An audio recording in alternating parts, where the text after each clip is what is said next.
வணக்கம் குழந்தைகளே. போன்ற வகுப்புல நம்ம பாடத்தை பத்தி சுருக்கமெல்லாம் பார்த்திருப்போம், விரிவா பார்த்திருப்போம். அதற்குரிய விளக்கம் எல்லாமே பார்த்திருப்போம். ஆசிரியர் குறிப்பு, நூல் குறிப்பு, இந்த மாதிரி நிறைய பார்த்திருப்போம். ஆனா இந்த வகுப்புல நம்ம என்ன பார்க்க போறோம் அப்படின்னா, புத்தகம் இருக்கு இல்லையா, புத்தகத்துல உள்ள பின் பயிற்சிகள் இருக்குல்ல, அதுதான் நம்ம முதலில் பார்க்க போறோம். இப்ப பாட பெயர் என்னன்னு கேட்டீங்கன்னா தமிழ் அமுது. கேள்விப்பட்ட மாதிரி இருக்கு இல்லையா? எப்ப பார்த்தோம்? முதல் வகுப்புல தமிழ் அமுது என்ற பாடலை பற்றி பார்த்தோம் இல்லையா? அதான் இப்ப இந்த பாடத்துல உள்ள புத்தக பயிற்சி இருக்கு இல்லையா, அதான் நம்ம பார்க்கிறோம். இப்போ உங்களுக்கு தேவையான பென்சில் அடிப்பான்லாம் எடுத்து வச்சுக்கோங்க, பார்க்கலாம். மிக நன்றி. அடுத்து பாருங்க, இப்ப நம்மளோட தமிழ் புத்தகத்தை கையில எடுத்துக்கோங்க. அதுல நம்ம ஃபர்ஸ்ட் என்ன இருக்கும்? தமிழ் அமுது பாடல் இருக்கும் இல்லையா, இந்த பாடல் நம்ம எவ்வளவு அழகா இனிமையா பாடிருப்போம், இதற்குரிய விளக்கத்தையும் நம்ம பார்த்துப்போம். இப்ப அதற்குரிய புத்தக பயிற்சி, அதாவது பக்கையே 2. என்னது? பக்கையே 2 எடுங்க பார்க்கலாம். எடுத்துட்டீங்களா மாணவர்களே? பக்கையே 2. 2ல உரிய சரியான விடையை தெரிவு செய்வோமா? இருக்கு இல்லையா? இப்ப மிஸ் தொடர்ந்து பார்ப்பேன், அதை தொடர்ந்து நீங்களும் கையில பென்சிலும் அழிப்பான்னு வச்சுக்கோ, சரியா எழுதிக்குவாங்க. எழுதலாமா? ரெண்டும் சேர்ந்து பாருங்க. முதலில் சரியான விடையை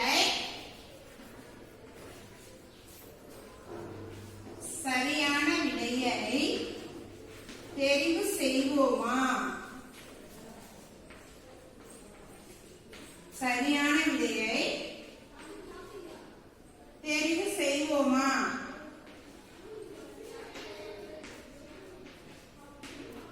இதான் நமக்கு முதல்ல கொடுத்துருக்கோம். இதுல முதல் கேள்வி என்னன்னு பார்க்கலாமா? பாருங்க தொடர்ந்து. நித்திலம் இச்சொல்லின் பொருள். நித்திலம்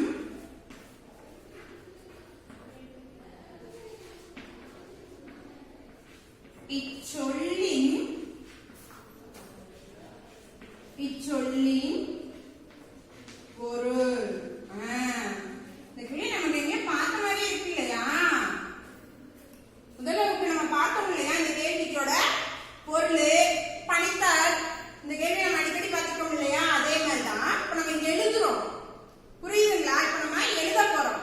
இதுல புத்தக பயிற்சியில இப்ப நம்ம எழுத போறோம். அதுதான் நித்திலம் இச்சொல்லின் பொருள். இதற்கு இன்னும் 4 குழு இருக்கு. அந்த 4ஐ பார்க்கலாமா? முதலில் பவளம், இரண்டாவது முத்து, மூன்றாவது தங்கம்,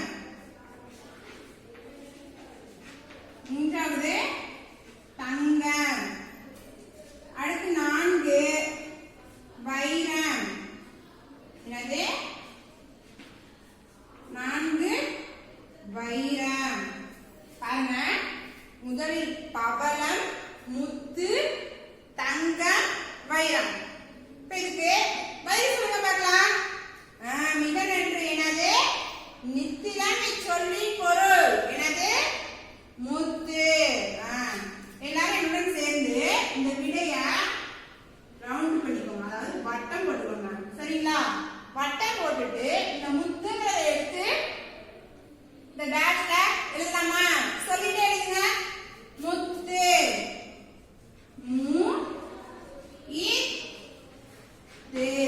என்னது? முத்து. சரிங்களா? அடுத்து பார்க்கலாமா? அடுத்து பாருங்க, என்னுடன் சேர்ந்து செந்தமிழ். செந்தமிழ் இச்சொல்லை பிரித்து எழுத கிடைப்பது.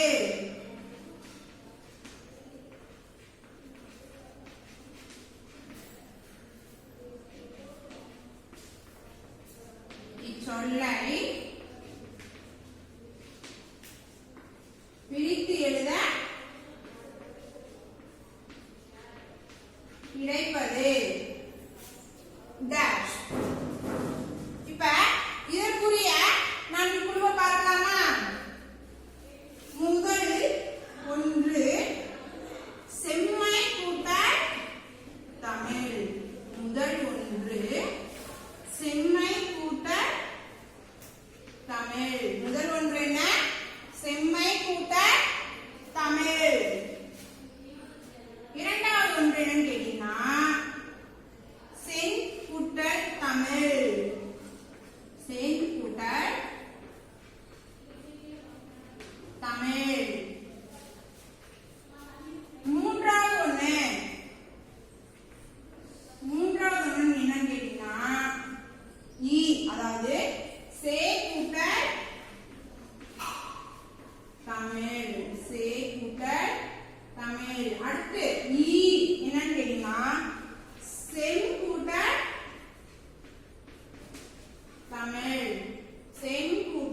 செம்மை கூட்டல் தமிழ்.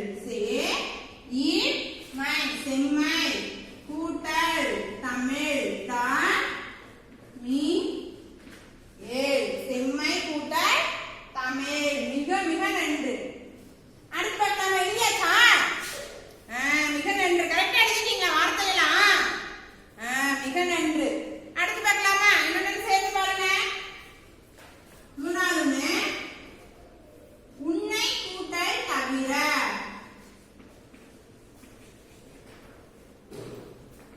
உன்னை கூட்டல் தவிர என்பதை சேர்த்து எழுத கிடைக்கும் சொல். என்பதை சேர்த்து எழுத கிடைக்கும் சேர்த்து எழுத கிடைக்கும் சொல் டேஷ். டேஷ் பார்க்கலாமா? இதற்குரிய ஏன் கேள்வி? இந்த கேள்விக்குரிய உள்ளுக்களை இப்ப நம்ம பார்க்கலாம். பாருங்க.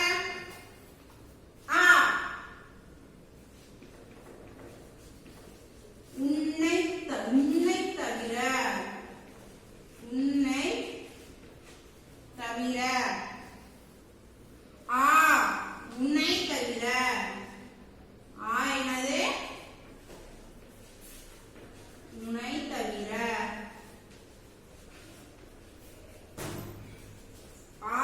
உன்னை தவிர. உன்னை தவிர. உன்னை தவிர. உன்னை தவிர.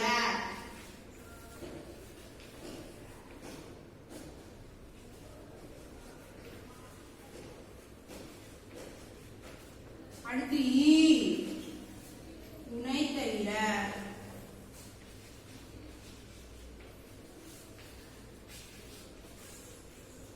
பாருங்க. உன்னை கூட்டல் தவிர என்பதை சேர்த்து எழுத கிடைக்கும் சொல் டேஷ். என்னது? சேர்த்து எழுத கிடைக்கும் சொல் டேஷ். பாருங்க. குழுக்கள்ல முதல் ஒன் உன்னை தவிர. உன்னை தவிர. உன்னை தவிர. உன்னை தவிர. இப்ப இதுல பதில் எது சொல்லுங்க பார்க்கலாம். மிக நன்று. எது? உன்னை தவிர. நமக்கு ஒரு எழுத்து தோன்றுகிறது அல்லவா? என்ன எழுத்து? மெய் எழுத்து. உயிர். அதாவது மெய்யெழுத்து. மெய்யெழுத்து. புரியுதுங்களா? அதான். இப்ப இது நமக்கு விட என்னன்னு கேட்டீங்கன்னா எல்லாரும் பென்சில் கையில வச்சிருக்கீங்க இல்லையா? அத பென்சிலால இந்த ஆவை வட்டம் போடுங்க பார்க்கலாம். இதானே நமக்கு விடை. இந்த ஆவை வட்டம் போட்டுருங்க. அதான் இதானே கதை. உன்னை தவிர. இப்ப இந்த உன்னை தவிர எடுத்து நம்ம இந்த டேஷ்ல எழுதலாமா? சொல்லிக்கிட்டே எழுதணும். எந்த வார்த்தையும் விடாம சொல்லிக்கிட்டே எழுதணும். பாருங்க. உன்னை தவிர.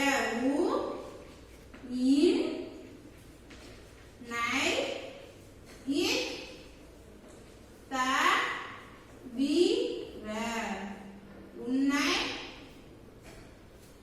தவிர. இப்ப பாருங்க.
கிடைப்பது டேஷ். செந்தமிழ் இச்சொல்லை பிரித்து எழுத கிடைப்பது செம்மை கூட்டல் தமிழ்.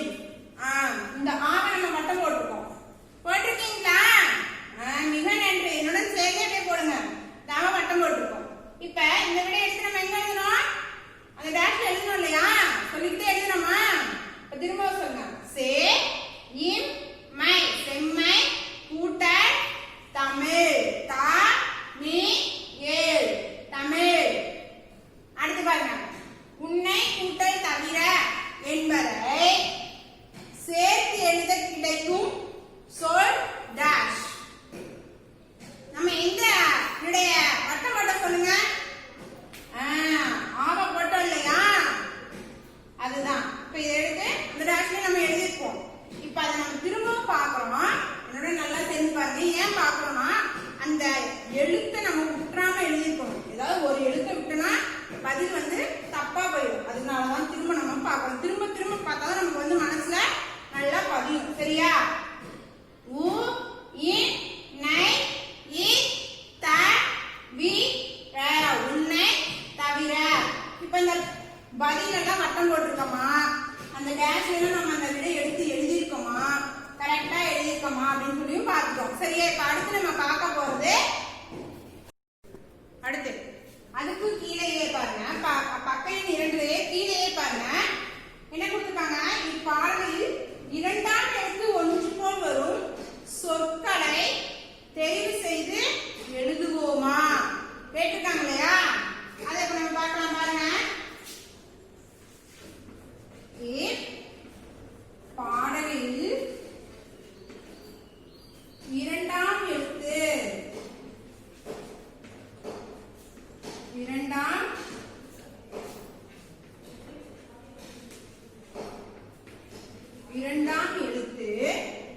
ஒன்று போல் வரும்.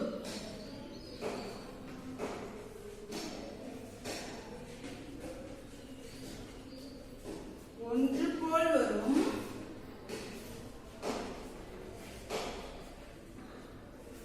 சொற்களை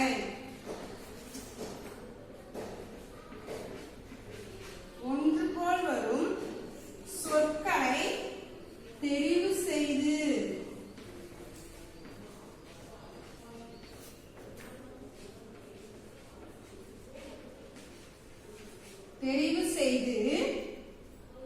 எழுதுவோமா?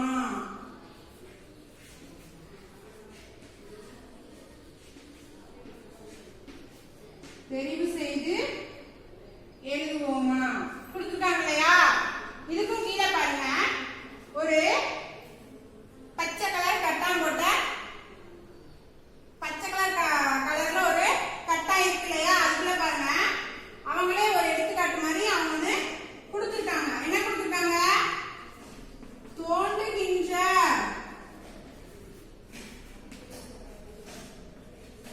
தோன்றுகின்ற வேண்டுகின்ற. அவங்களுக்கு என்ன வேணுமா? இரண்டாம் எழுத்து ஒன்று போல் வரணும்.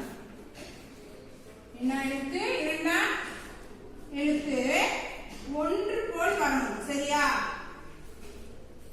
பாருங்க. தோன்றுகின்ற வேண்டுகின்ற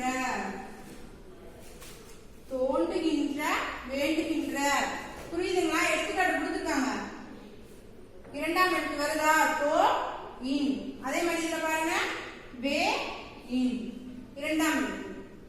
முதல் எழுத்து ஒன்றி வருவது எதுகை. இரண்டாம் எழுத்து ஒன்றி வருவது மோனை அப்படின்னு சொல்லி சொல்றோம். அது மாதிரிதான் இரண்டாம் எழுத்து ஒன்றி வருவது. இப்ப அதுக்கு கீழே ஒரு டேஷ் கொடுத்துருக்காங்க. அந்த டேஷ்ல தான் நம்ம இது மாதிரி ஒரு எடுத்துக்காட்டு எழுத போறோம். பாடல் பார்த்தோம் இல்லையா? தமிழமுது தோன்றுகின்ற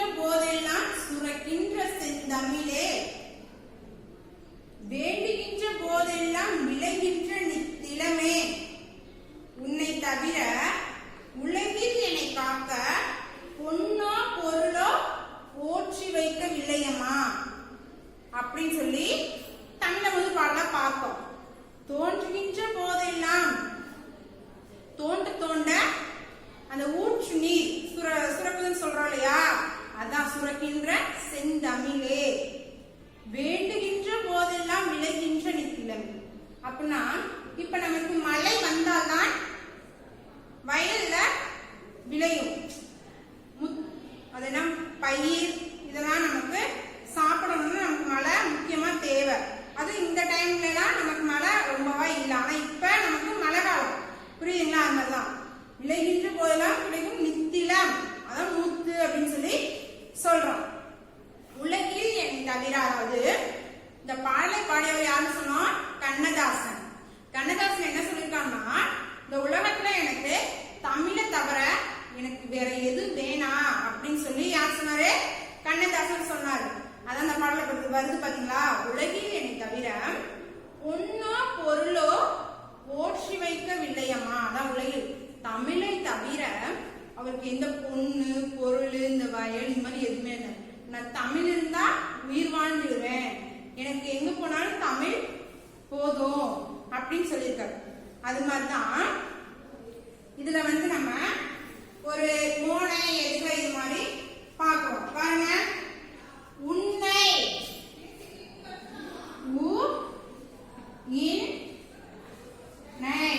உன்னை பொன்னோ போ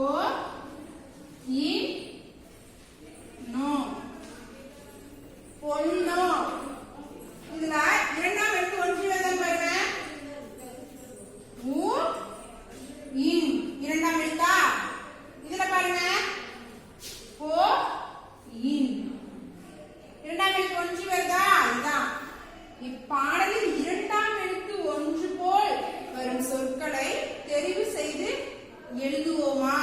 அதுதான் தோன்றுகின்ற வேண்டுகின்ற உன்னை பொன்னோ. அடுத்து நம்ம பார்க்க போறது இன்ன வரைக்கும் நம்ம என்ன பார்த்தோம்? சரியான சொல்ல தெரிவு செய்வோமா பார்த்தோம் இல்லையா? அடுத்து பாருங்க, பக்க எண் 3. என்னது? பக்க எண் 3 என்ன பார்க்கலாம் குழந்தைகளே? பக்க எண் 3. அதுல பாருங்க, கலைந்துள்ள எழுத்துக்களை வரிசைப்படுத்தி சொல்லை உருவாக்குறது இருக்கா? கலைந்துள்ள எழுத்துக்களை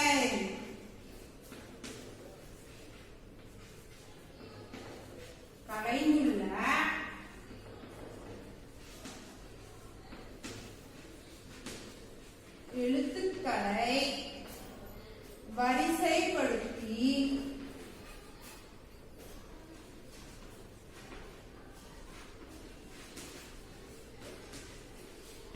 கலைந்துள்ள எழுத்துக்களை வரிசைப்படுத்தி சொல்லை உருவாக்குக. இருக்குது அந்த தலைப்பு புக்ல, அதான் இப்ப நம்ம பார்க்க போறோம். என்னுடன் சேர்ந்து தொடர்ந்து பாருங்கள். அப்பதான் நான் பதில் சொல்ல சொல்ல நம்ம கரெக்டா எழுத முடியும். சரிங்களா? பார்க்கலாமா? என்ன பார்த்தோம்? கலைந்துள்ள எழுத்துக்களை வரிசைப்படுத்தி சொல்லை உருவாக்குத. கேள்விப்பட்ட மாதிரி இருக்கா? எங்க பார்த்தோம்? முதல் வகுப்புல நம்ம பார்த்தோம். அதே மாதிரி பணித்தாள்ல நிறைய பார்த்தோம் இல்லையா? அது மாதிரிதான் இப்ப நம்ம புக்ல இருக்கிறத புத்தக பயிற்சி அப்படியே பார்க்கிறோம். பாருங்க, முதலில் எடுத்துக்காட்டு கொடுத்துருக்காங்க இல்லையா? எடுத்துக்காட்டுக்கு ஒன்னு இவங்களே கொடுத்துருக்காங்க பாருங்க. பொன் பொருள். என்னது? பொன்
நம்ம எழுதலாமா? பாருங்க எழுதலாம். ஃபர்ஸ்ட் என்ன கொடுத்துருக்காங்க? முதல்ல சே இல் மீ த இன். இப்ப இந்த வேர்டை நல்லா பாருங்க, நம்மளாலையும் கண்டுபிடிக்க முடியும். சே பத மாதிரி இருக்கா? அடுத்து இன் த மீ ஏ வார்த்தை வந்து விட்டதா? என்ன வார்த்தை? செந்தமிழ். என்னது? செந்தமிழ். எழுதலாமா? கையில எல்லாரும் பென்சில் வச்சிருக்கீங்க இல்லையா? அதை எடுத்து ஆசிரியர் சொல்ல சொல்ல ஒவ்வொரு எழுத்தா சரியா தப்பு இல்லாம எழுதணும். ஏதாவது நம்ம இதுல ஒரு எழுத்தை விட்டோம்னா அந்த வார்த்தை நமக்கு தப்பாயிரும். எழுதலாமா? பாருங்க, செந்தமிழ் சொன்னோம். என்னது? செந்தமிழ் சொன்னோம் இல்லையா? இந்த கட்டத்துக்குள்ள நம்ம எழுதணும். பாருங்க, சே இன் த மீ ஏ. என்னது? செந்தமிழ். அடுத்து கண்டுபிடிக்கலாமா? வா ந இங்கு. என்னது? வணங்கு. காலை வணக்கம் மாதிரிலாம் சொல்றோம், அதான் வணங்கு. இப்ப இத சொல்லிக்கிட்டே எழுதலாம். பாருங்க, வா ந இங்கு. என்னது? வணங்கு. எழுதிட்டீங்களா? தப்பு இல்லாம ஒரு எழுத்து விடாம நம்ம எழுதுறோம். சரியா? அடுத்து போ இ ட்ரீ. இத பார்த்தோம் நம்ம கண்டுபிடிச்சிட்டோம் பாத்தியா? என்னது? போற்றி. எழுதுங்க எடுத்து. போ இ ட்ரீ. என்னது? போற்றி. அடுத்து பாருங்க, நீ இ தி ல ஏ. என்னது? மிக நன்று. என்னது? நித்திலம். கண்டுபிடிச்ச பாத்தீங்களா எப்படி? நீ இ தி ல ஏ நித்திலம். எழுதுங்க பாக்கலாம். சொல்லிட்டே கையில பென்சில் வச்சிருக்கீங்களா? தப்பு இல்லாம எழுதுங்க. நீ இ தி ல ஏ. என்னது? நித்திலம். பார்த்த மாதிரி இருக்குதானே? முத்து என்ற சொல்லின் பொருள் தான் நித்திலம். புரியுதா? அடுத்து பாருங்க, உ ல கி ஏ. என்னது? உலகில். உலகம் சொல்றோம் இல்லையா? உலகம் உருண்டை எப்படி சொல்றோம் இல்லையா? அதுதான் உலகில். எழுதுங்க ஒவ்வொன்றா சொல்லிக்கிட்டே. உ ல கி ஏ. உலகில். சூப்பர். மாணவர்களே, இப்ப எல்லாரும் எழுதிட்டீங்களா? ஒரு வார்த்தை விடாம எழுதணும். இப்போ ஒரு எழுத்தை விட்டோம்னா அந்த வார்த்தை வேற மாதிரி இருக்கும். அதனாலதான் சொல்றது, சொல்ல சொல்ல கையில பென்சில் வச்சுக்கிட்டு அப்படியே அழகா எழுதுன பார்க்கலாம். நம்ம எழுதியாச்சு. இப்ப திரும்பவும் நம்ம பார்க்கலாம். ஏன் திரும்ப திரும்ப பார்க்கறோம்னா நமக்கு வந்து மனசுல நல்லா பதிவும் படிச்ச மாதிரியும் இருக்கும். பாருங்க, கலைந்துள்ள எழுத்துக்களை வரிசைப்படுத்தி சொல்லை உருவாக்குக. எடுத்துக்காட்டு புத்தகத்துல ஒண்ணு கொடுத்துருந்தாங்க இல்லையா? அது வந்து ஏன் அப்படின்னா நம்ம வந்து இது மாதிரி நம்ம எழுதணும் அப்படிங்கிறதுக்காக கொடுத்துருக்காங்க. பொன் பொருள். போ இ பொ ரு ஏ. பொன் பொருள். செந்தமிழ். சே இ த மீ ஏ. செந்தமிழ். வணங்கு. வ ந இங்கு. வணங்கு. போற்றி. போ இ ட்ரீ. போற்றி. நித்திலம். நீ இ